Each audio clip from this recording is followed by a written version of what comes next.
So, let's start po once more sa ating pong series ng Issues of Life, Issues of Life. So, today, we will have this particular issue concerning health. Health issues, no? This is a very important topic dahil it concerns a lot of people. Concerns those people na nagtatanong sa sarili nila, lalo na kung sila yung mga nasa ospital ngayon o kaya nasa bed po na nagdadanas ng mga kung ano-anong mga karamdaman. Sometimes some of you might be able to stand but they are deep inside. They know they have something in their bodies na nakakalungkot at meron po sila na walang iba. So we're gonna talk about health issues. Meron kayang permanenteng solusyon dito po sa mga health issues natin? Meron kayang fixed solution na maaring hindi nabobrought up at hindi ganun kapopular sa marami? Titingnan po natin yan dito sa Bible, ano? But first, let's have a word of prayer. Dear Heavenly Father, this morning or this afternoon, we entrust, Panginoon, ang kapangyarihan ng Banal na Espiritu na kayo pong siyang gumabay sa akin upang sabihin ng mga importanteng salita po ninyo sa mga tao. Same time, give them hope, give them, Lord, encouragement to love your words, and I pray that most importantly, they will get to know Jesus Christ. I pray this, Lord, in Jesus' name. Amen. Ang mental or ang health issues ay hindi po biro. So, nagre-range ang mga health issues natin from, yung mga normal na mga kasakitan, viruses, mga ubot-sipon. Pero, syempre, nandyan din po nakapaloob ang mental health. Sa mental health, dyan pumapasok yung mga anxiety disorders, depression, psychological, personal differences, etc. Meron din naman pong mga kasakitan na, alam niyo po yun, yung malala na, mahirap gamutin, katulad ng cancer, no? Katulad ng iba't ibang cancer sa iba't ibang parte ng katawan. Meron din namang mga kasakitan na nakukuha sa virus na kahit anong ingat natin, nandyan tayo sa labas, exposed sa mga tao, and minsan ito nga ng mga nakaraang pang mga taon, dumating po sa Pilipinas yung matinding virus na actually pandemic po siya at umabot sa iba't ibang parte ng mundo, kaya coronavirus. Okay, and we also have skin diseases that's somehow nakikita na rin po sa panahon natin ngayon, internal diseases, and yung pang disease na alam niyo po yun na hindi po, wala pa po talagang siguradong lunas, katulad ng HIV or AIDS at yung iba pang mga kasakitan. Lahat po ng ito, mga minamahal, is nasa katawan po natin, no? Sometimes you will have this experience pa or you will know someone na meron pong sakit na inborn. Meron siyang inborn na pinanganak po siya, nandun na, congenital ang tawag ng iba, no? At nakakalungkot isipin bakit nagkakaganito at bakit merong ganito mga tao. Hindi ba alam po ng Diyos ito? Hindi po ba ang Diyos mismo na mapagmahal, bakit niya hinahaya na may mga ganitong klaseng sakit sa mga tao? Ginagawa po natin ng lahat para hindi po tayo magkasakit. Kumukuha tayo ng doktor, kumukuha tayo ng mga iba, uminom ng mga herbal na tinatawag, o kaya naghanap tayo ng best advice or research ang best advice na nandyan sa mundo. But little they know, ang Bible po, meron din po siyang binibigay na mga sagot po patungkol dito. First of all, alamin po natin, bakit ba nagkakasakit ang tao? Saan ang galing ito? Ano pong pinagmulan nitong mga kasakitan na ating pong dinadanas sa ating katawan? Alam niyo po, nung umpisa pa, in the beginning, in Genesis, sa totoo lang po, wala po talagang sakit. Ginawa ng Diyos ang tao, si Adam and Eve, na malakas, magandang katawan. In fact, they have this sort of a glorified body na hindi po tumatanda, hindi po nagkakasakit at hindi po nagkakaroon ng kahit anong karamdaman.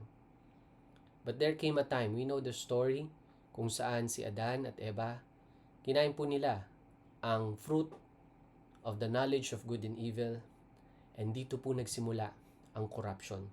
Sabi ng Genesis chapter 3 verse 17, "And unto Adam he said, Because thou hast hearkened unto the voice of thy wife, and hast eaten of the tree which I commanded thee, saying, Thou shalt not eat of it, cursed is the ground for thy sake. In sorrow shalt thou eat of it all the days of thy life." Ang mundo is naging cursed simula nung pumasok ang kasalanan sa mundo. Simula nung kinain ni Adan at Eva yung bunga ng prutas, ng knowledge of good and evil, nagkaroon na po ng corruption. Sabi po ng Bible sa Romans chapter 1:23, "And change the glory of the uncorruptible God into an image made like unto a corruptible man, and to the birds and four-footed beasts and creeping things." Binanggit ng Bible ang man, tao, is corruptible. Corruptible means nagbubulok, namamatay, nagkakasakit, no? Nasisira. Meron tayong tinatawag sa science na law of entropy, na lahat ng bagay na sa ating paligid is dumarating sa kanilang hangganan at nasisira. And that is a scientific law na tanggap ng marami. And this is a fact that man is corruptible. And you will realize that everybody being born in this world is corruptible. They get sick, they get old, and eventually they die. That is human nature. That is what man is. Furthermore, sinabi pa ng Bible in Romans 8:22, "We know that the whole creation groaneth and travaileth in pain together until now." Hindi lang ang tao, pati mga nasa paligid nito, there's pain. There is definitely pain. And like I said, the very beginning of this Bible study or this study is meron bang permanenteng solusyon dito? If you keep listening, you will find out the solution later. And I will give you what the Bible exactly said about this one. Furthermore, mga minamahal, you must realize that sabi po ng Romans chapter 5 verse 12, "As by one man's sin, pumasok sa mundo, kaya po namamatay ang tao dahil sa kasalanan, because death passed upon all men, for all have sinned." That's the beginning. That's the reason. That's the start. Bakit po nagkakaroon ng ganito sa ating katawan? Corruption. Now, I will give you some practical tips muna. What the Bible said, practically speaking, habang nandito ka sa mundo, what are the things that the Bible has advised to strengthen your body, to make your body healthy? Okay? There are things that the Bible said in a practical sense, like, for example, you should basically depart from evil. The Bible said, Proverbs chapter 3 verse 5 to 8, "Trust in the Lord with all thine heart, and lean not unto thine own understanding. In all thy ways acknowledge him, and he shall direct thy paths. Be not wise in thine own eyes. Fear the Lord, and depart from evil." Why? Verse 8, "It shall be health to thy navel, and marrow to thy bones." Bakit? Parang napaka-obvious naman. Dapat umiwas ako sa kasalanan, sa kamalian. Alam niyo po mga minamahal, this is a very obvious thing na nahihirapan ng taong masundan. Imagine this, alam ng taong naninigarilyo, pagkuha pa lang niya ng pakete ng sigarilyo, makikita niya doon may sakit, magdudulot ng kanyang paninigarilyo. Yet, kinukuha pa rin niya. Yet, ginagamit pa rin niya. Lagi, araw-araw. What's the matter? No? Is it something like stupidity ba ito? I don't understand. Ako rin mismo ba? Alam niya makakasama sa kanya, ngunit tinutuloy niya. Pero mga minamahal, if you just realize this and take even the Lord's advice, not just the man's advice, not just your wife's advice or your parents' advice, take God's advice. Depart from evil. Those vices are evil. It will give your body bad health. Sisirain itong katawan mo. Paninigarilyo, drugs, panginginom, at kung ano-ano pang nilalagay sa katawan na hindi naman dapat nilalagay. Depart from evil. Kapag ikaw ay umiwas sa mga kasalanan like yung pagnanakaw, pagpatay, and so on and so forth, Definitely, if you depart from evil, it will be health to you because unang-una, hindi ka makukulong. Hindi ka madadanas ng stress, hindi ka dadanas ng mga bagay na hindi dapat dinadanas ng isang normal na tao na nabubuhay ng tama. It shall be health to thy navel and marrow to thy bones. If you have peace of mind sa iyong isip, mga minamahal, this will give you good health if you depart from evil. Another one that the Bible said is bodily exercise. Yes, the Bible definitely said the body should be exercising. Although, in a sense, the Bible said in 1 Timothy 4:8, for bodily exercise profited a little. Yes, it says that it profited a little because it was compared to godliness. Because what is more important, body exercise or godliness, which is inside? Syempre, mas importante yung godliness. That's your priority. That should be your priority. No? But at the same time, to make your heart, alam natin yan, to make your heart healthy, to make your body healthy, to be of good use, keep walking, keep sweating. No? You are meant to sweat. You're meant to sweat para matanggal yung toxin sa katawan mo. And if you exercise, kakaroon ng longevity o kaya hahaba o lalakas ang iyong katawan. Mas magagamit mo pa. At lalo na kung ginagamit mo yan para sa Panginoon at para sa Kanyang glory. Bodily exercise still profits. No? It profits a little. But godliness is profitable unto all. Having promise of the life that is now and of that which is to come. We'll get to there. That life which is to come. Now, here's another practical advice. Alam niyo po, ang pagiging masayahin, merry heart. The Bible really said about this one. A merry heart doeth good like a medicine. Remember that, yung katagang yon na laughter is the best medicine? Nakuha po nila sa Bible yon. And the Bible said, a merry heart doeth good like a medicine. But a broken spirit drieth the bones.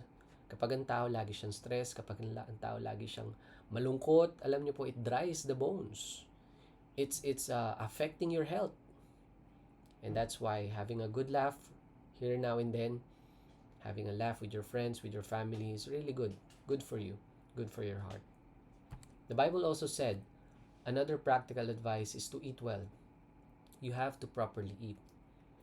The Bible said in Acts 27:34, nung panahon na si Paul ay talagang hindi kumakain dahil sa kanyang kalungkutan, sa kanyang mga dinadalang problema. Sabi po sa kanya, wherefore I pray you to take some meat, for this is for your health, for there shall not a hair fall from the head of any of you.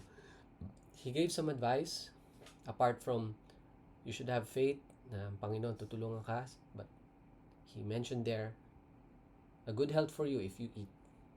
Eat properly, eat well, no? Alam niyo po nung beginning, ang kapagkain ni Adam and Eve, you have fruits there, you have different kinds of plants that God gave. And it's a good thing that you also eat greens. Sabi nga ng mga doktor na nakakasalamuha ko, no? It's good na ang yung pagkain dapat colorful siya. May kulay, no? May green. The more colorful daw, the better it is for you. So, pantayan diet. Recently, nagkasakit yung anak ko, problema niya sa tiyan, sa kanyang intestines. Ang advice lang ng doktor, ipantay mo ang food mo. Ang food niya. May meat, meron ding veggies. Balanced diet. Important for each and every one of us. We should eat well, just like what the Bible said. And lastly, practical advice na sinabi po ng Bible is to pray. Pray for those people that's getting sick. Pray for those people you want to be in good health. It's mentioned in the Bible in 3 John 1:2. Beloved, I wish above all things that thou mayest prosper and be in health, even as thy soul prospereth. So somebody's praying for someone to have a prosperous health, good health. And I tell you, prayer is so powerful. It answers and gives miracles even today. You will hear people like, in their deathbed, having this kind of sickness na parang incurable, pero because of prayer, you will hear a lot of testimonies like that. Because of prayer, umagaling sila, and the doctors can't even explain why, how. It's because it's God's power. It's God's power, and you can move God to do things such such such such things like that kapag ikaw ay nanalangin talaga fervently. Okay? So, these are the practical things that the Word of God, no? I tell you, the Word of God is not just a religious book. It's also a practical book. It's good for you and even in your health issues. Remember that. No other book like this. And I just mentioned to you just 5, and there's a lot more that I probably haven't seen in the Bible. Just look at it. Now, sinabi mismo sa area na binasa natin ng issues of life in Proverbs chapter 4, for they are life unto those that find them, and health. See that? Health to all their flesh. If you keep thy heart with all diligence, for out of it are the issues of life. The context in there, the context of there that the Bible said, they are the words of God. If you keep the words of God and do them, follow them, no, it will be health to your flesh, to your body. Ang tao, naghahanap siya ng kung ano-anong solusyon, ano-anong bagay sa labas, sa TV, sa internet, how to get well, no? But little he didn't know, nandun lang sa lamesa niya ang sagot. I understand that everything here in this world, even our bodies, you cannot totally fix it. You cannot totally fix it here. But at least you can slow it down. Yung kanina mga practical advice na binigay sa Bible, you can slow down your bad health, your aging, your corruption ng yung body if you do and follow those things. But I tell you, you cannot really prevent it. So what is the permanent solution? Ano ba ang permanenteng solusyon para sa mga health issues ko? Here is what the Bible said about the complete and full solution in 1 Corinthians chapter 15, verse 50 to 54. The Bible said, now this I say, brethren, that flesh and blood cannot inherit the kingdom of God. It definitely cannot go to heaven. That flesh of yours, that corruptible body, neither doth corruption inherit corruption. Kaya po, balang araw, itong sinabi ng Bible sa verse 51, behold, I shew you a mystery. Isang misteryo that the Bible has been mentioning. We shall not all sleep. It means we shall not all die someday, but we shall all be changed. Wait. We're gonna change? Our bodies are gonna change? Yes, look at this. In a moment, in a twinkling of an eye, sa isang kisap mata, at the last trump, for the trumpet shall sound, and the dead in Christ, or dead shall be raised incorruptible. Na mismong namatay na nauna mga Kristyano, they shall be raised incorruptible, and we shall be changed. Mababago daw tayo. Yung mga naiwang mga buhay, mababago daw ang katawan. Paano? Verse 53, for this corruptible must put on incorruption, and this mortal must put on immortality. Yung daw corrupt nating katawan, magiging incorrupt. Itong mortal daw nating katawan, magiging immortal. Wow! You know how people have been looking for that? You know how you even see it in movies where people strive to keep their bodies alive forever? The Bible has answers for that. So when this corruptible shall have put on incorruption, and this mortal shall have put on immortality, ang mangyayari, then shall be brought to pass the saying that is written, death is swallowed up in victory. There will come a time that your body will change. It can change into an incorruptible. That mortal, yung mortal na katawan na yan, magiging immortal. And then, masasabi mo na that death is swallowed up in victory. Sasabihin ng mga taong mangyayari itong phenomenon nito, itong misteryong ito, sasabihin nila habang lumilipat sila, O death, where is thy sting? O grave, where is thy victory? Kamatayan, nasa na ang iyong kamandag? O grave, libingan, nasa na ang iyong tagumpay? You know what this is? The Bible has been mentioning about this so-called rapture. Rapture is the day na kukunin ng Diyos ang lahat ng Kanya. Ang lahat ng ligtas, ang lahat ng anak ng Diyos. If you've been following this series, I've told you even before how to be a child of God. But, if ngayon mo lang narinig ito, mga minamahal, I'm telling you right now, there's a way for you to be part of this group. I'm not telling you to be part of a religion. I'm not telling you to be part of this organization. I'm telling you how to be saved. And it is easy to be saved. The Bible said, lahat tayo makasalanan at hindi natin kayang maligtas sa pamamagitan ng ating sarili. Sariling gawa, sariling mga ritual o kaya mga tradisyon. For you to be saved, all you have to do is to trust the finished work of the Lord Jesus Christ. The Lord Jesus Christ is the one that can save you. Ang Panginoong Hesus ang siyang tanging makakapagligtas sa iyo. Wala nang iba.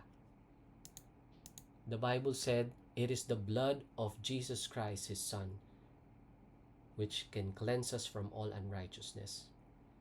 The world, this dying world, people will die, people will have this distress and everything that can be experienced by man. Kahit anong gawing invention pa ng tao, hindi niya ma-retain ang katawan ng tao maging immortal. They will die.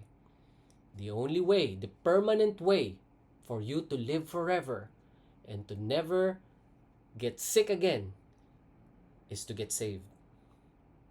And getting saved is a gift of God. Eternal life is a gift of God.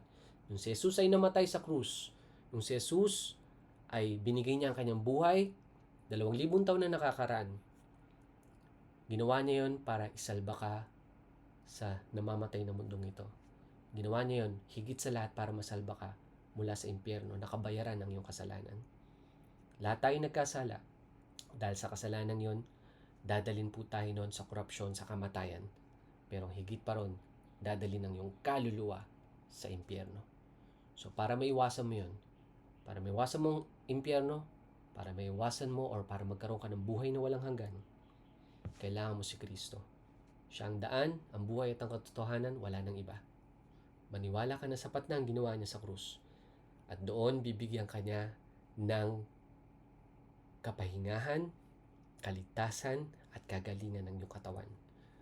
Believe on the Lord Jesus Christ, the Bible said, and thou shalt be saved. Maliligtas ka, ang iyong kaluluwa at ang iyong katawan. This is the greatest hope that every person who is having this sort of sickness sa kanyang katawan, kahit pag gaano ka disabled ang kanyang katawan, kahit pag gaano ang mga tao nasa ospital na malapit na sila, may taning na, mga minamahal, itong pag-asa na kailangan nila. Makilala nila ang Panginoong Hesus at ang kanilang kaluluwa ay maligtas upang balang araw sila ay maging parte ng tinatawag na rapture o rapturo. Napakaganda ng sinabi ni Peter dito sa 1 Peter 1:23. Tayo ay napanganak muli, na born again. Hindi man literal, pero you were born again. You were born again not of corruptible seed, but of incorruptible, by the word of God, which liveth and abideth forever. Mga minamahal, if you believe what God said, the Bible said that, I've quoted you verses, Ephesians chapter 2, verse 8 and 9, John chapter 1, verse 12, and you have a lot of more verses that tells you that Jesus is eternal life. He's the one that can give you life and life eternal. He's the one that can give you forgiveness of sins. His blood can clean any sort of sin na meron ka. If only you will believe. You pray a simple prayer like, Panginoon, alam ko ako po ay nagkasala. Panginoon, alam ko hindi ko kaya iligtas ang aking sarili. Panginoon, tinatanggap kita bilang aking personal na tagapagligtas. Gawin mo yun tao sa puso mo. Panalangin mo yun at hilingin mo iligtas ka. Kung loloobin ng Panginoon na gumaling ka pa sa karamdaman na dinadanas mo ngayon, panalangin mo rin yan. Kung loloobin ng Panginoon na ikaw ay mabuhay pa na may magandang kalusugan, panalangin mo yun. Pero higit sa lahat mga minamahal, tanggapin mo siya bilang tagapagligtas mo dahil wala nang ibang paraan para maligtas. Sa Kanya lang. Okay? So I hope this will help you and I hope you will get to know Jesus more.